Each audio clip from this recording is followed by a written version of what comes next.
안녕하세요. Welcome to my channel. ఒకవేళ ఈ drama ముందు పార్ట్స్ చూడనట్లయితే డిస్క్రిప్షన్లో లింక్ ఉంది, చూసేయండి. Please do like the video and video end వరకు చూడండి. కామెంట్ సెక్షన్లో కామెంట్ చేయడం మర్చిపోకండి. ఇంకెందుకు లేట్, ఎక్స్ప్లెనేషన్ స్టార్ట్ చేసుకుందాం. ఎపిసోడ్ స్టార్టింగ్లో హీరోయిన్ తను ఒక కాంట్రాక్ట్ చేస్తుంది. ఆ కాంట్రాక్ట్ టర్మ్స్ అండ్ కండిషన్స్ అన్నీ చదువుతూ ఉంటుంది. ఇలా ఉండాలి, ఇలా చేయాలి అంటూ హీరోకి ఇన్స్ట్రక్షన్స్ ఇస్తూ ఉంటుంది. మిగతా టర్మ్స్ కండిషన్స్ చదవమని పేపర్ హీరోకి ఇస్తుంది. హీరోయిన్ అంటుంది, నేను ఒక పెద్ద డెసిషన్ తీసుకున్నాను నీ టీమ్ డాక్టర్ అవ్వడానికి అని హీరోతో అంటుంది. హీరో ఆ కాంట్రాక్ట్ని చూసి ఆ కాంట్రాక్ట్ని కాల్ చేస్తాడు. దాంతో హీరోయిన్ అంటుంది, అరే అలా ఎందుకు చేసావు, నీకు ఏదైనా నచ్చలేదంటే చెప్పొచ్చుగా, మారుస్తాను అని హీరోయిన్ అంటుంది. దాంతో హీరో అంటాడు, మార్చాల్సిన అవసరం లేదు, నువ్వు మాట్లాడటం అయిపోతే ఇక్కడి నుంచి వెళ్ళొచ్చు అని హీరోయిన్తో అంటాడు. అప్పుడు హీరోయిన్ అంటుంది, ఎందుకు, నువ్వే కదా ఆ రోజు ఆ ఇన్వెస్టర్కి నేనే మీ టీమ్ డాక్టర్నని ఇంట్రడ్యూస్ చేసావు, మరి ఇప్పుడు ఎందుకు కాంట్రాక్ట్ సైన్ చేయనంటున్నావు? అప్పుడు హీరో అంటాడు, ఇప్పుడు నా మనసు మారింది, అప్పుడు నేను ప్రేమించాను కానీ ఇంకా కాదు. హీరోయిన్ ఈ మాట విని కొంచెం డల్ అవుతుంది. అప్పుడే హీరోయిన్ అంటుంది, అయితే మంచిదే కదా, పని ద్వారా కలుసుకున్న వాళ్ళ మీద ఎలాంటి ఫీలింగ్స్ ఉండకూడదు, ఇప్పుడు నేను నా వర్క్ మీద ఫోకస్ చేసుకోవచ్చు అని హీరోయిన్ అంటుంది. ఇప్పుడు నా దగ్గర చేయడానికి చాలా ఉంది, నేను హాస్పిటల్ నుంచి కూడా టైం గ్యాప్ తీసుకున్నాను అని హీరోయిన్ హీరోతో అంటుంది. కానీ ఇది విన్న హీరో, నువ్వు ఇక్కడి నుంచి వెళ్ళొచ్చు అని హీరోయిన్తో అంటాడు. అప్పుడు హీరోయిన్ అంటుంది, నువ్వు ఒక అమ్మాయిని ఇంత రాత్రిపూట బయటికి గెంటేస్తున్నావా, నా ఫోన్లో ఛార్జింగ్ కూడా లేదు, నేను ఎలా వెళ్తాను అని హీరోయిన్ హీరోతో అంటుంది. అప్పుడు హీరో అంటాడు, సారీ నేను ముట్టుకోవాల్సి వస్తుంది అని హీరోయిన్ని ఎత్తుకొని బయటికి గెంటైపోతుండగా ఒక మెరుపు వల్ల వాళ్ళిద్దరూ హక్ చేసుకుంటారు. ఆ తర్వాత వాళ్ళు రియలైజ్ అయ్యి కొంచెం దూరంగా వెళ్ళిపోతారు. లేదు, నా దగ్గర ఎలాంటి రీజన్ లేదు నిన్ను ఇంట్లో ఉంచడానికి, అటువైపు గెస్ట్ రూమ్ ఉంది, నీ ఫోన్ ఛార్జింగ్ పెట్టేసి ఆ తర్వాత ఇక్కడి నుంచి వెళ్ళిపో అని అంటాడు. హీరోయిన్ గెస్ట్ రూమ్కి వెళ్ళి జరిగిందంతా గుర్తు చేసుకుంటూ ఉంటుంది. అది ఏంటంటే, న్యూరో డిపార్ట్మెంట్ డైరెక్టర్ ఇంకా తేయో ఇంకా హీరోయిన్ ఇంకా ప్రాజెక్ట్ హెడ్ అందరూ డిన్నర్కి వస్తారు. అప్పుడు హీరోయిన్ ఆ హెడ్తో అంటది, హాస్పిటల్ డైరెక్టర్ హాస్పిటల్లోనే కాకుండా హాస్పిటల్ బయట కూడా మనం పేషెంట్ని అబ్జర్వ్ చేస్తూ ఉండాలి అని అన్నారు, దాంతో నాకు లీవ్ దొరికింది అని హీరోయిన్ అక్కడ హెడ్కి చెప్తుంది.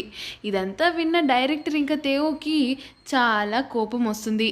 ఇది విన్న హెడ్ కూడా హ్యాపీగా ఫీల్ అవుతాడు.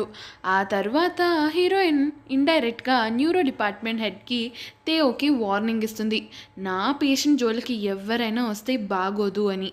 అప్పుడే ఒక ఉరుము వల్ల తను తన ఆలోచన నుంచి బయటకు వస్తుంది. నెక్స్ట్ డే మార్నింగ్ హీరో చాలా ఫ్రెష్గా చిల్ వైబ్స్తో ఆలోచిస్తూ నేను ఈరోజు ఏదైనా సాధించగలుగుతాను అనే ఆలోచనతో బయటకు వస్తాడు.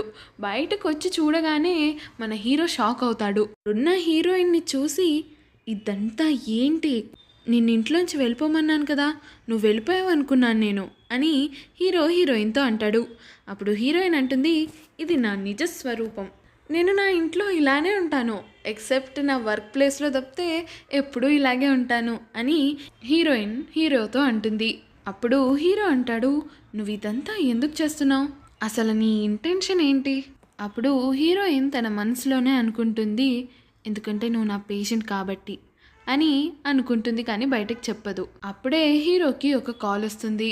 హీరో అంటాడు, ఏమైంది చెప్పండి. వస్తున్నాను, రీహాబ్ సెంటర్కే కదా. ఇది విన్న హీరోయిన్ హీరోతో అంటుంది, అయితే నేను కూడా రానా, ఎవరికైనా బాగాలేదనుకుంటా అని అనడంతో ఇప్పుడే వస్తాను అని తన డ్రెస్ చేంజ్ చేసుకుని వస్తుంది. మనం ఇద్దరం కలిసి వెళ్దాం అని తిరిగేసరికి హీరో లెఫ్ట్ క్లోజ్ చేసేస్తాడు. తను మెట్లు దిగి పార్కింగ్ లాట్ దగ్గరికి పరిగెట్టుకుంటూ వెళ్తుంది. పార్కింగ్లో హీరో కార్ చూసి, నా కోసం ఆగు, నేను వస్తున్నాను అని అరుస్తుంది.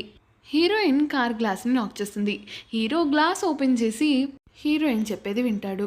హీరోయిన్ అంటుంది, మీ ఏజెన్సీ ప్లేయర్కి ఏదో అయింది కదా, నేను కూడా వస్తాను ఒక టీమ్ డాక్టర్గా, మనమిద్దరం కలిసి వెళ్దాం అని హీరోయిన్ అంటుంది. అప్పుడు హీరో కార్ గ్లాస్ని వేసేస్తూ ఉంటాడు. ఓ ఆగు, అసలు నువ్వు ఏం చేస్తున్నావు అని హీరోయిన్ అంటుంది. గున్ నా కోసం కార్ ఆపు అని అరుస్తూ ఉంటుంది.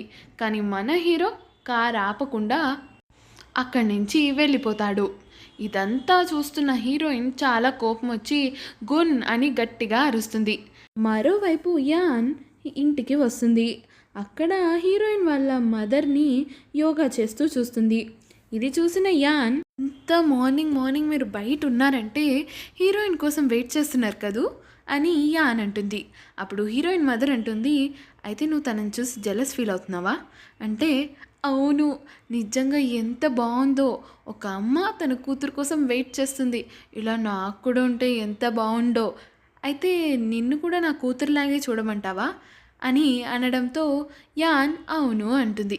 దాంతో రాత్రంతా బయట ఉన్నావు అని హీరోయిన్ వాళ్ళ మదర్ చీపురు కట్ట తీసుకొని యాన్ని కొడుతుంది.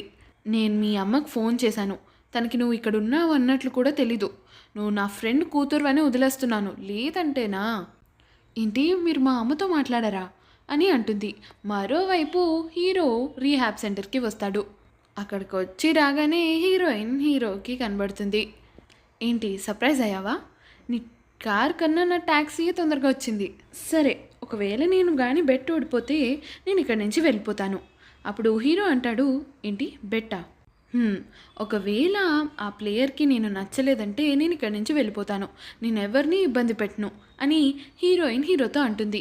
అప్పుడు హీరో అంటాడు, ఒకవేళ ప్లేయర్ వద్దంటే? చెప్పాను కదా ఇక్కడి నుంచి వెళ్ళిపోతానని అని హీరోయిన్ అంటుంది. అప్పుడు హీరో అంటాడు, నేను ఎప్పుడూ ఏ బెట్టో ఓడిపోలేదు అని అంటంతో హీరోయిన్ అంటుంది, చూసుకుందాం. అప్పుడు హీరోయిన్ హీరోని ఆ ప్లేయర్ ఎవరు అని అడిగి ఆమె ఉన్న రూమ్కి వెళ్తుంది. తను వచ్చి రాగానే తన మొహం మీద ఒకటి పడుతుంది. అక్కడ చూస్తే ఎవరో కాదు, మన చాసియాన్ ఉంటుంది.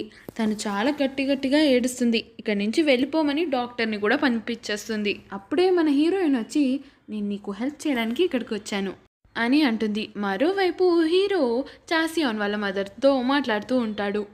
సారీ అండి, నేను మిమ్మల్ని కలవలేకపోయాను, మీరు అప్పుడు కొరియాలో లేరని నాకు తెలిసింది అని హీరో చాసియాన్ మదర్తో అంటాడు. నువ్వు ఇంతకు ముందు ఒక ప్లేయర్ అని నాకు తెలిసింది, నీకు తెలుసు కదా నేషనల్ ఇంకా ఇంటర్నేషనల్ కాంపిటీషన్లో వెళ్ళడం ఎంత ఇంపార్టెంటో అని చాసియాన్ మదర్ హీరోతో అంటుంది. అప్పుడు హీరో అంటాడు, ఒక నీ ఇంజరీ ఏ ప్రాబ్లం క్రియేట్ చేయదండి, మీకు కావాలంటే నేను అసోసియేషన్తో మాట్లాడి దీనికోసం ఈ పర్మిషన్ తీసుకుంటాను అని అంటే, అప్పుడే అక్కడ CEO వస్తాడు.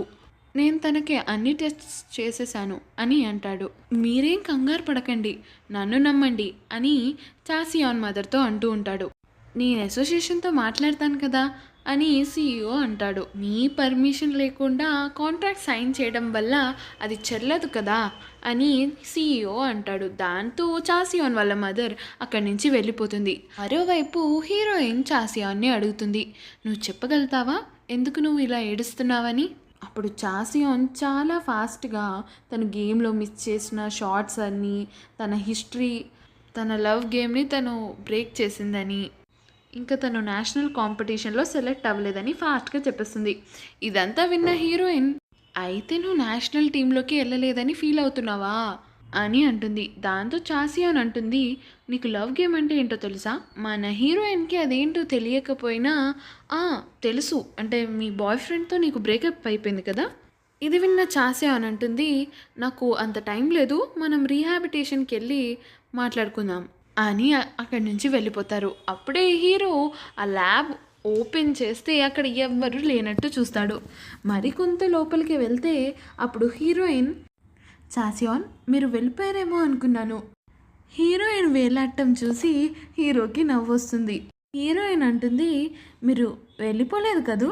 అప్పుడు హీరో లోపలికి వచ్చి హీరోయిన్కి దగ్గరగా నుంచొని, అయితే నువ్వు చాలా క్లోజ్ అయిపోయావు అన్నమాట ఆ ప్లేయర్కి అని అంటాడు. దాంతో హీరోయిన్ అంటుంది, ఇది జస్ట్ బిగినింగ్ మాత్రమే, నన్ను నువ్వు కిందకి దింపచ్చు కదా అని అంటుంది. అప్పుడు హీరో అంటాడు, నీకు అసలు తెలుసా ఈ పొజిషన్ ఏమని పిలుస్తారో? నాకైతే నువ్వు ఒక సూపర్ మ్యాన్ పొజిషన్లో ఉన్నావు. అప్పుడు హీరోయిన్ అంటుంది, ఈ సోదంతా తర్వాత ఫస్ట్ నన్ను కిందకి దించు అని అంటుంది. దాంతో హీరో అంటాడు, నేను ఎప్పుడు ఇలాంటివి చూడలేదు, నువ్వు అసలు ఇలాంటివన్నీ ఎలా చేసేస్తావు అని అంటాడు. దాన్ని ఊపుతాడు, దీన్ని ఇలానే చేయాలి కదా అని అంటాడు. ప్లీజ్ ఊపకు, నాకు వామిటింగ్ వచ్చేలాగుంది అని హీరోయిన్ అంటుంది. మరోవైపు లీషిన్ ప్రొఫెసర్ హ్యాన్ కలవడానికి వస్తాడు. అప్పుడు ప్రొఫెసర్ హ్యాన్ అంటారు, ఈరోజు నీకు కన్సల్టేషన్ లేదు కదా, మరి ఎందుకు వచ్చావు?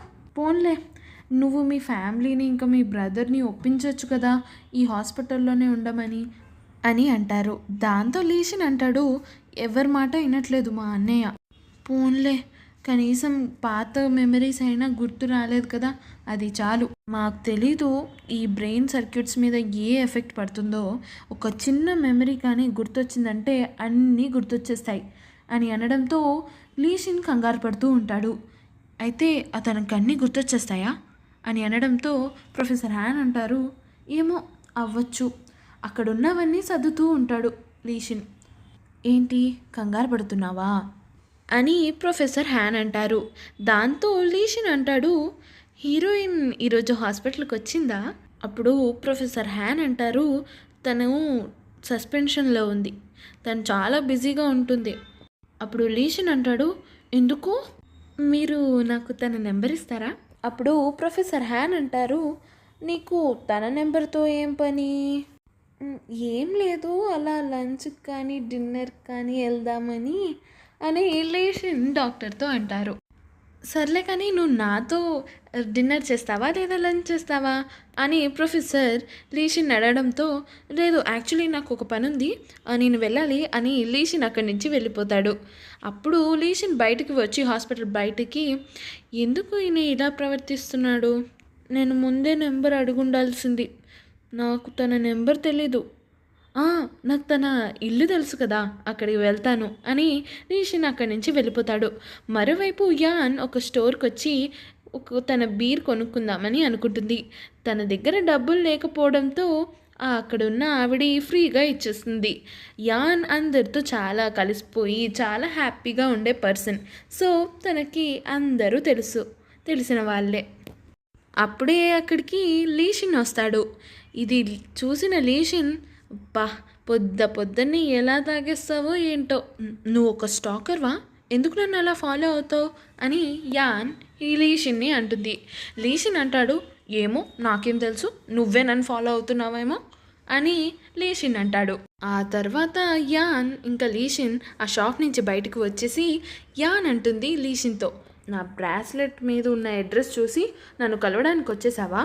నేను నిన్ను రిజెక్ట్ చేశాను, అయినా నీకు నా మీద ఫీలింగ్స్ ఉన్నాయా? అప్పుడు లీషిన్ అంటాడు, మనం 3 సార్లు మాత్రమే కలిసాం, ప్రతిసారి నువ్వు బీర్ తాగడమే నేను చూశాను, నాకు బీర్ టూర్ మాత్రమే గుర్తుంది ఇటలీ టూర్ కన్నా అని లీషిన్ యాన్తో అంటాడు. యాన్ అంటుంది, నువ్వు ఇలాంటి పనులు కానీ చేస్తూ ఉన్నావనుకో, నేను రిపోర్టర్కి రిపోర్ట్ చేసేస్తాను. నీకు తెలుసు కదా మా నాన్న, అతనికి ఇప్పుడు నేను కొరియాలో ఉన్నానని తెలుసు, నా వెనకాల ఎవరో పెట్టే ఉంటారు, నేను చెప్పాను అనుకో చాలా జాగ్రత్తగా ఉండు, లేదా నీ టెన్నిస్ కోర్ట్లోనే నిన్ను కప్పెట్టేయాల్సి వస్తుంది అని యాన్ అంటుంది. ఇదంతా విన్న లీషిన్కి చాలా కోపం వస్తుంది. సరే మనం ఇక్కడి నుంచి ఎప్పుడు కలుసుకోకూడదు అని వాళ్ళిద్దరూ అనుకుని అక్కడి నుంచి వెళ్ళిపోతారు. మరోవైపు మన హీరోయిన్ అక్కడ వేలాడటంతో చాలా నొప్పులు వచ్చి ఆయింట్మెంట్ రాసుకుంటూ ఉంటుంది. ఆ తర్వాత మన ప్రొఫెసర్ హ్యాన్ క్యాలెండర్ని చూపిస్తూ ఒక 10 అనే డేట్ మీద బాగా చూపిస్తూ ఉంటాడు. కానీ మన హీరోయిన్ అదంతా అర్థం చేసుకోదు. హీరోయిన్ ప్రొఫెసర్ని అడుగుతుంది, మీకు ఇదంతా ముందే తెలుసా, వాళ్ళు మన పేషెంట్ మీద టెస్ట్ చేశారని అని అనడంతో ప్రొఫెసర్ హ్యాన్ అంటారు, లేదు నాకు ఆ తర్వాత తెలిసింది, కానీ ఈ రిపోర్ట్స్ చూసావా, వాళ్ళు చేసిన టెస్ట్లో ఎప్పుడెప్పుడైతే ఫస్ట్ లవ్ గురించి మాట్లాడారో అప్పుడప్పుడు అతని ఆన్సర్స్ కొంచెం ఆగుతూ వచ్చాయని. అప్పుడు హీరోయిన్ అంటుంది, అంటే నేను రిజెక్ట్ చేయడం వల్ల అతని ధైర్యం దెబ్బతిందా? ప్రొఫెసర్ హ్యాన్ అంటారు, నేను ఈ హాస్పిటల్ మీద ఒక కన్నేసి ఉంచుతాను. అప్పుడు హీరోయిన్ అంటుంది, అయితే ఇంకా ఏదో ప్లాన్ చేస్తున్నారా?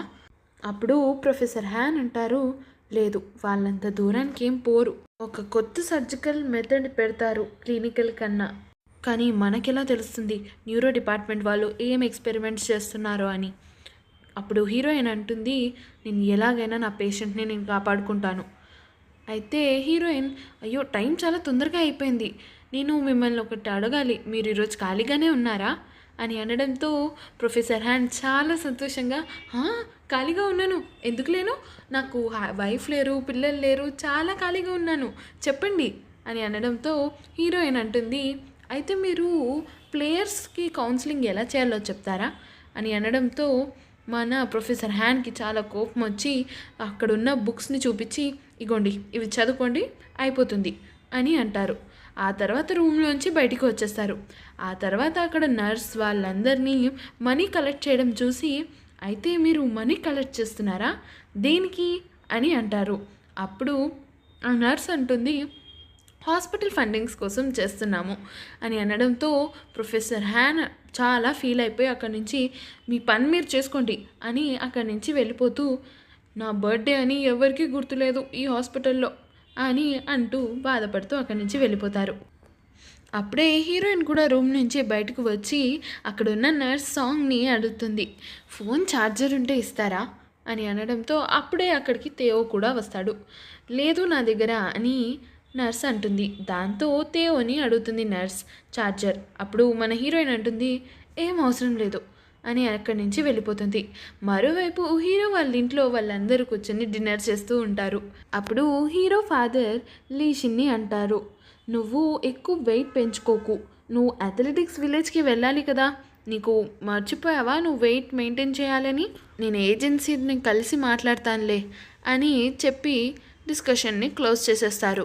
హీరో మదర్ అంటుంది, ఇప్పుడు మంచిదేనా నువ్వు బిజినెస్ చేయడం, ఇవంతా నువ్వు ఇంట్లో ఉండే ఏదైనా వర్క్ చూసుకోవచ్చు కదా అని హీరో మదర్ అంటుంది. అప్పుడు హీరో ఫాదర్ అంటాడు, ఇదంతా చూసి ఎవరైనా అనుకుంటారు నువ్వు ఒక అమ్మాయిని దాచిపెట్టావని నీ రూమ్లో. అప్పుడు హీరో అంటాడు, ఇదేమైనా టైమా ఒక అమ్మాయి ప్రేమలో పడటానికి అని అనడంతో హీరో మదర్ అంటుంది, నువ్వే అనేవాడివి కదరా తను ఎంత అందంగా తింటుందో ఎంత బాగుందో అని. అప్పుడు లీసిన్ అంటాడు, అయితే నువ్వు కూడా ఒక అమ్మాయిని ప్రేమించావా అని అనడంతో లీగున్ అంటాడు, నాకు అప్పుడు అనిపించిందేమో కానీ ఇప్పుడైతే అస్సలు అనిపించట్లేదు. అప్పుడు హీరో ఫాదర్ అంటారు, అయితే ఆ అమ్మాయిని రిజెక్ట్ చేసేసి ఉంటుంది. అప్పుడు హీరో అంటాడు, ఆ అమ్మాయి గురించి ఇంకా మాట్లాడకండి. అప్పుడు హీరో మదర్ అంటుంది, ఏంటి నిజంగా? ఆ తర్వాత హీరో అంటాడు, నా సూట్ కేస్ ఎక్కడుందో తెలుసా మీకు అంటే హీరో ఫాదర్ అంటాడు, లేదు నేను బయటపడేశాను. ఆ తర్వాత మదర్ అంటుంది, లేదు నేను సర్వీస్కి ఇచ్చాను. అసలు ఏం జరుగుతుంది అని అనడంతో కొత్తది కొనుక్కోలేరా అని హీరో ఫాదర్ హీరోకి నచ్చ చెప్తాడు. అప్పుడు హీరో అక్కడి నుంచి వెళ్తాడు. లీషిన్ హీరో వెనకాలే వస్తూ, అయితే నీ ఫస్ట్లో చాలా అందంగా ఉందా, నాకు ఇప్పుడు ఆమె జస్ట్ తెలుసు, మేమిద్దరం కలిసి పనిచేస్తాం అంతే అని హీరో చెప్తాడు లీషిన్కి. అయితే నీ గుండె ముక్కలైపోయిందేమో అన్నయ్య, పోనీ నేను చెప్పనా ఆ అమ్మాయి మనసు మార్చనా అని హీరోతో లీషిన్ అంటాడు. అప్పుడు హీరో లీషిన్తో అంటాడు, నేను ఆ రోజు యాక్సిడెంట్ జరిగిన రోజంతా ఇంట్లోనే ఉన్నానా, నేను మెట్ల మీద నుంచి పడిపోయానన్నావు కదా అని అనడంతో లీషిన్ అంటాడు, నువ్వు రోజంతా ఇంట్లోనే ఉన్నావన్నయ్య అని హీరోకి చెప్తాడు. నువ్వు ప్రొఫెసర్ హ్యాన్ దగ్గరికి వెళ్ళనయ్య, తను మెడికల్ చెకప్స్ కోసం నిన్ను పిలుస్తున్నాడు అని అనడంతో ఓకే చెప్పేసి హీరో కార్లో కూర్చుని అక్కడి నుంచి వెళ్ళిపోతాడు. వెళ్తుండగా హీరో తన చేతిలో ఆ ఇన్విటేషన్ని చూసి తన కార్ హిస్టరీలో ఆ రోజు అతను అక్కడికి వెళ్ళినట్టుగా చూపించింది. మరి లీషిన్ ఎందుకు నాతో అబద్ధం ఆడాడు అనే విషయాన్ని గుర్తు చేసుకుంటూ ఆలోచిస్తూ ఉంటాడు. అప్పుడే హీరో కార్లో ఉన్న బ్లాక్ బాక్స్ని చూస్తాడు. ఆ బ్లాక్ బాక్స్లో ఉన్న మెమరీ కార్డ్ కూడా కనిపించకుండా పోయింది. అయితే మెమరీ కార్డ్ కూడా మిస్సింగ్గా ఉంది అని ఆలోచిస్తూ ఉంటాడు. ఇక్కడ మనకి లీషిన్ని చూపిస్తారు. లీషిన్ లాకర్లో ఆ మెమరీ కార్డ్ ఇంకా హీరో మెడల్ ఉన్నట్టుగా చూపిస్తారు. లీషిన్ ఆ మెడల్ని తీసి చూస్తూ జరిగింది గుర్తు చేసుకుంటూ ఉంటాడు.